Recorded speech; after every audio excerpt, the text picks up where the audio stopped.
आज की जो कहानी है उस कहानी से हर एक व्यक्ति को सीख लेनी चाहिए कि जब हम अकेले पढ़ते हैं, हमारा साथ देने वाला कोई नहीं रहता है, तो किस तरह से अपने ज़िंदगी को सर्वाइव किया जाता है। जाने अनजाने में कभी लोग ऐसा काम कर देते हैं कि वो सदियों सदियों तक लोग उसको याद करते हैं। आज की जो मेरी कहानी है, उस कहानी को सुनने के बाद आप भी अगर अंदर से टूट गए हैं और अंदर से आप सोचते हैं कि हमारा साथ देने वाला कोई नहीं है, तो आप इस कहानी को एक बार गौर से समझिएगा। एक आदमी कैसे एक ऐसी जगह पे चला जाता है जहाँ वो 1-2 दिन नहीं बल्कि 14 महीने बिता देता है, और वो भी बिना खाए पिए, बिना पानी की। ना ही वहाँ पे ज़मीन थी और ना ही उसके पास खाना पानी कुछ नहीं था, और वो वहाँ पर अपनी ज़िंदगी जीने के लिए वहाँ से अपने खुद से लड़ता है और अंत में जीतता है। कहानी है मेक्सिको सिटी के उस मछुआरे की जिसका नाम जो सेल्वाडोर है, जिसने समुद्र में तन्हा अकेले 14 महीने बिताए थे। कहानी क्या है विस्तार से आपको बताएंगे। कहानी शुरू होती है 18 नवंबर 2012 से। पता है मेक्सिको सिटी। मेक्सिको सिटी का एक मछुआरा जिसका नाम जो सेल्वाडोर है, वो पिछले 15 सालों से मछली पकड़ता समुद्र में जाकर, और जो मछली से जो उसकी कमाई होती उससे अपना परिवार को चलाता था। उसके पास खुद का नाव नहीं था, वो अपने मालिक का नाव लेकर समुद्र में जाता और मछली पकड़ता। अब वो महीने में 2-3 बार जाता, मछली पकड़ कर लाता, वहाँ से कुछ पैसे कमाता, और उसके बाद से जब 10-12 दिन उस पैसे का यूज करता और फिर से समुद्र में मछली पकड़ने के लिए चला जाता। ये काम वो पिछले 15 सालों से कर रहा होता है। एक दिन अब वो सोचता है कि चलो आज चलते हैं समुद्र में, क्योंकि घर पे कुछ पैसे वगैरह नहीं है, तो वहाँ से मछली पकड़ कर लाएंगे तो कुछ पैसा हो जाएगा। वो अपने मालिक के पास जाता है और मालिक से नाव ले लेता है। अब जब भी पहले वो समुद्र में जाता था तो वो अपने एक दोस्त को लेकर जाता था।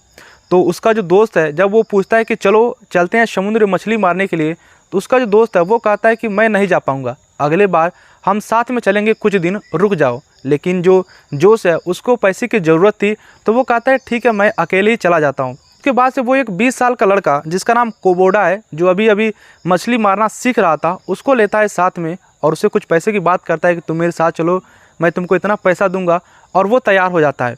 अब ये छोटी सी नाव लेकर समुद्र में उतरते हैं। अब समुद्र में जब ये उतरते हैं तो उसमें कुछ नाव में कुछ सामानें रखते हैं, जैसे कि उसमें 16 गैलन पानी रखते हैं, 700 हुक रखते हैं जिसमें वो मछलियों को, कांटे जो होते हैं उसमें पकड़ाने के, मछलियों को पकड़ने के लिए। उसके बाद से 3 चाकू रखते हैं, एक GPS ट्रैकर होता है जो दिशा बताता है और लोकेशन बताता है कि हम किस दिशा में हैं, और एक रेडियो होता है जिससे हम दुनिया से, यानी कि अपने मालिक से वो कांटेक्ट करने के लिए वो लिया रहता है। और साथ में 90 केजी बर्फ़ लेता है, ताकि जब मछली उसमें जब मछली समुद्र में मारे तो मछली को बर्फ़ में रख दे। तो ये सारे सामानें लेकर और खाने पीने की जो चीज़ें होती है, वो 3 दिन के लिए समुद्र में जा रहा था। तो 3 दिन का अंदर जो भी खाने पीने की जो चीज़ें है वो ले लेता है और समुद्र में चला जाता है। अब पहले दिन वो तट से, जो समुद्र का किनारा है, वहाँ से 100 किलोमीटर समुद्र में चला गया था। समुद्र का नाम था प्रशांत महासागर। दुनिया के सबसे महासागर का नाम प्रशांत महासागर। ये वही प्रशांत महासागर है कि अगर दुनिया के ग्लोब को अगर एक तरफ से अगर आप होल करोगे तो उसका जो होल निकलेगा दूसरे तरफ, वो प्रशांत महासागर में निकलेगा। इमेजिन करिए कि जैसे एक गोला टाइप का पृथ्वी है, तो पृथ्वी के प्रशांत महासागर के एक तरफ से अगर आप होल करोगे तो इस तरह से जो निकलेगा वो प्रशांत महासागर में ही निकलेगा। तो वो अपने दोस्त कोबोडा के साथ समुद्र में चला जाता है। पहले दिन वो मछली खूब अच्छे तरीके से मारते हैं, उसके बाद से जो खाना वगैरह लिए रहते हैं वो खाते हैं। फिर से अगले दिन भी वो दिन में मछली मारते हैं। वो लगभग 500 केजी तक मछली मार देते हैं, और मारकर उसको जो ले गए रहते हैं, आइस ले गए होते हैं, उसी में उसको रख देते हैं और खा पी कर सो जाते हैं। अब जैसे सोते हैं तो रात में उनके साथ एक घटना घटती है। एक बहुत ही बड़ा समुद्री तूफ़ान आता है। अब जब समुद्री तूफ़ान आता है तो इनका जो नाव है वो पूरी तरीके से अपने दिशा से भटक जाता है, लेकिन अब भी ठीक था, क्योंकि समुद्र में ऐसे ही तूफ़ान आते रहते हैं। सुबह होती है, और सुबह जैसे होती है उसके बाद से एक और तूफ़ान आता है, और ये तूफ़ान इतना ज़्यादा था कि ये पूरी तरीके से अपने दिशा को भटक जाते हैं। इसके बाद से जैसे जो तूफ़ान है वो शांत होता है, तो जो सेल्वाडोर अपने मालिक को फ़ोन करता है, जो वो रेडियो ले गया होता है उससे फ़ोन करता है और अपने मालिक से कहता है कि हम लोग दिशा भटक गए हैं और हम लोग को नहीं पता कि हम लोग कहाँ पे हैं। तो उसका जो मालिक है वो कहता है ठीक है, अब मैं पता करता हूँ कि तुम लोग कहाँ पे हो, मैं ऐसे ही ये दोनों लोग बात ही कर रहे थे, जोश और उसके मालिक, तभी उसका जो रेडियो है वो बंद हो जाता है, क्योंकि वो चार्ज नहीं था और वो वाटरप्रूफ भी नहीं था। जब रात में जब समुद्री तूफान का पानी उस पर पड़ा था तो वो डिस्चार्ज हो गया था। अब इसी तरह से तीसरे दिन वो लोग पूरी तरीके से भटक जाते हैं, लेकिन फिर भी समुद्र में इस तरह के मामले होते रहते हैं। 2 दिन बीतता है, फिर से 3 दिन बीतता है, तो इस तरह से जो खाने पीने की जो चीज़ें हैं वो भी इनकी समाप्त हो जाती है। अब जोस सल्वाडोर, उसको बहुत ही दिनों से अनुभव था कि समुद्र में किस तरह से गुजारा जाता है, तो उसको कोई दिक्कत नहीं था। लेकिन उसके साथ जो 20 साल का जो कोबोडा गया था उसको दिक्कत था, क्योंकि वो अभी नया था और इतना गहरा समुद्र में इतने दिन तक वो नहीं रहा था। अब 2 दिन बीतता है, 3 दिन बीतता है, इसी के साथ साथ जो इनका जो खाना पीना था वो भी समाप्त हो जाता है। अब जब इस तरह करते करते 10 दिन बीत जाते हैं, तब जो जोश है उसको लगता है कि शायद अब हम लोग के साथ कुछ बड़ा हादसा हो गया है, हम लोग अपना जो रूटेशन है वो भटक गए हैं। अभी तन्हा समुद्र में अकेले रहते हैं। हाँ, ये जिनका जो नाव था वो कोई बड़ा नाव नहीं था। नाव की जो लंबाई थी वो मात्र 23 मीटर थी, और अमूमन देखे होंगे कि नाव के ऊपर बड़ा सा झंडा लगा होता है कि ताकि दूर से ही दिखाई दे, लेकिन इन लोगों का जो नाव था वो पूरी तरीके से सपाट था। अब 10 से 12 दिन जब बीत जाते हैं, खाना पीना सब समाप्त हो गया होता है, तो इनको भूख मिटाने के लिए कुछ तो चाहिए। तो जोश क्या करता है कि मछली को मार कर खुद उसको कच्चे खाता है, और वो कोबोडा को भी कहता है कि तुम लोग खा लो। लेकिन वो लड़का उतना हिम्मतगर नहीं था कि वो कच्चे मांस को, कच्चे मछली को खाए, कच्चे मेढक को खाए।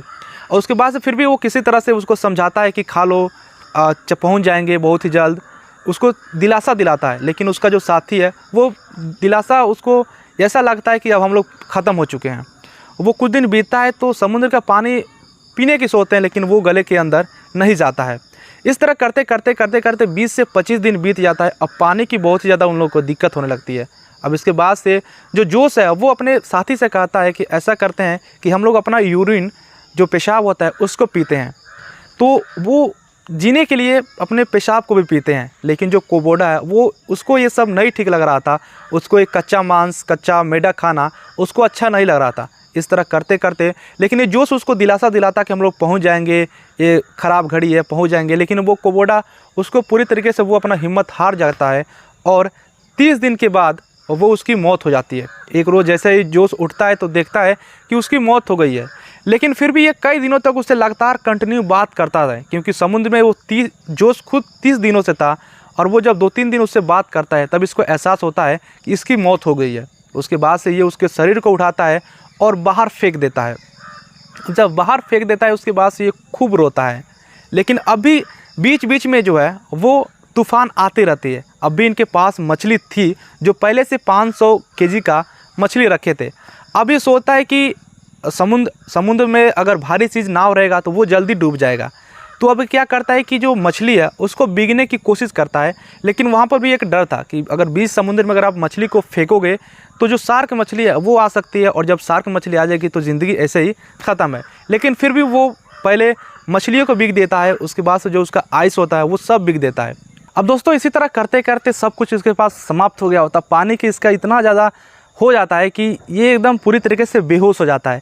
एक दिन क्या होता है कि ये बेहोश पड़ा होता है, तभी रात के समय में बादल की तड़कने की आवाज़, बिजली के तड़कने की आवाज़ इसको सुनाई देती है। ये मन ही मन बहुत ही ज़्यादा खुश होता है, फटाक से उठता है, और उसके पास जितने भी गैलन थे, जितने भी मछली रखने वाले बक्स था, सबको एकदम खुला कर देता है ताकि बारिश का पानी हो और इसमें रुक जाए। बारिश होती है और पानी उसमें रुकता है, और कई दिनों तक उसी पानी को ये पीता है। लेकिन फिर उसके बाद से फिर से वही इसका दिन आ जाता है। इसके पास ना ही तो पानी थी और ना ही खाने पीने की। इसी तरह करते करते वो अपने ज़िंदगी को सर्वाइव करता है। सर्वाइव करते करते वो कभी कभी उसको ऐसा लगता है कि अब कूद जाना चाहिए, अब ज़िंदगी से हार मान लेनी चाहिए। लेकिन फिर वो उठता और फिर से अपने ही अंदर ऐसा जोश भरता कि नहीं, मुझको जीना है, मुझको अपने साहिल तक पहुंचना है, अपने घर तक पहुंचना है। ज़िंदगी की ये आस उस दिन मोड़ लाई जब ये समुद्र के उस नाव पर तन्हा लेटा हुआ था।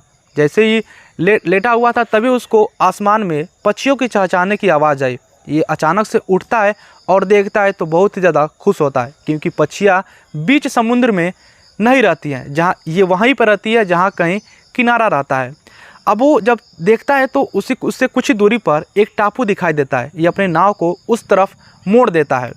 अब जब मोड़ता है तब फिर से समुद्री तूफान आता है। अब कुछ ही दूरी पर बचा होता है किनारा, तभी फिर से आता है तूफ़ान। तब ये सोचता है कि शायद ये समुद्र मुझको बाहर निकालना नहीं चाहता है। फिर ये क्या करता है कि उस नाव से कूद जाता है और कुछ दूरी पर तैरकर बाहर आता है। अब इसका पैर जैसे ही ज़मीन पर पड़ता है तो ये तुरंत बेहोश हो जाता है। बेहोश होने का कारण ये था कि जिस दिन वो किनारे पर पहुंचा था तो वो 1-2 दिन नहीं, महीने नहीं, साल नहीं, बल्कि 14 महीने यानी कि 438 दिन वो तन्हा समुद्र में गुजारा था। और जैसे ही वो किनारे पर गया तो वो बेहोश हो गया। अब जब बेहोश हो गया तभी वहाँ जो टापू था उसका जो नाम था वो मार्शल आइलैंड नाम था। वो जिस टापू पर गया था वो मार्शल आइलैंड था और वो न्यूजीलैंड में पड़ता है। तो वो बेहोश हो जाता है तो वहीं पे नारियल का पेड़ था। तो 2 लोग आते हैं, पति पत्नी, नारियल तोड़ने के लिए। तो देखते हैं कि एक आदमी जिसके पूरे शरीर में बाल, दाढ़ी वगैरह, बाल इतना ज़्यादा कि कोई देखे तो डर जाए, लेकिन वो देखते हैं तो उनको अनुभव हो जाता है कि ये कहीं दूर से पानी में चल कर आया है। ये उसको उठाते हैं और उसके बाद से ले जाकर उसको दवा वगैरह और उसका जो ट्रीटमेंट है वो कराते हैं। ख़ास बात ये है कि ये जहाँ से चला था मैक्सिको और ये जहाँ पहुँचा था मार्शल आइलैंड, इसकी जो दूरी है वो 8,800 किलोमीटर है। 8,800 किलोमीटर ये दूरी 14 महीने में तय किया था, यानी कि 438 दिन में।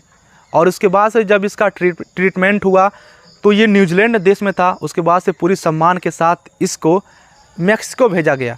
उसके बाद से जब इससे पूछा गया कि ये बताओ कि तुमने इतने महीने इस समुद्र में तन्हा कैसे गुजार दिया, तो जोस सल्वाडोर ने बताया कि मैंने जब अपने साथी को खो दिया और बहुत ही महीने इसमें बीत गए तो मैंने कई बार मेरे दिमाग में आया कि मैं भी समुद्र से कूद जाता हूँ। लेकिन फिर मैंने मन ही मन एक ऐसी कल्पना की, मैं सोचा कि ये मेरा जो नाव है, छोटा सा नाव, ये मेरा साम्राज्य है और मैं इसका राजा हूँ। और मतलब कि ये बताता है कि मैं कल्पना करते जाता हूँ कि ये जो नदियाँ हैं वो मैं कहीं स्वर्ग में बैठा हूँ। इस तरह से तमाम बातें वो जो सल्वाडोर बताया। दोस्तों ये कहानी जो है वो वाकई में सीख लेने वाली है कि कोई आदमी कैसे तन्हा बिना खाए पिए 14 महीने एक समुद्र में रह जाता है। तो दोस्तों ये थी कहानी मैक्सिको के मछुआरे जोस सल्वाडोर की। उम्मीद करता हूँ कि आपको ये कहानी अच्छा लगा होगा। बाकी इसी तरह के और भी कहानी सुनने के लिए आप हमारे चैनल को सब्सक्राइब कर दीजिएगा।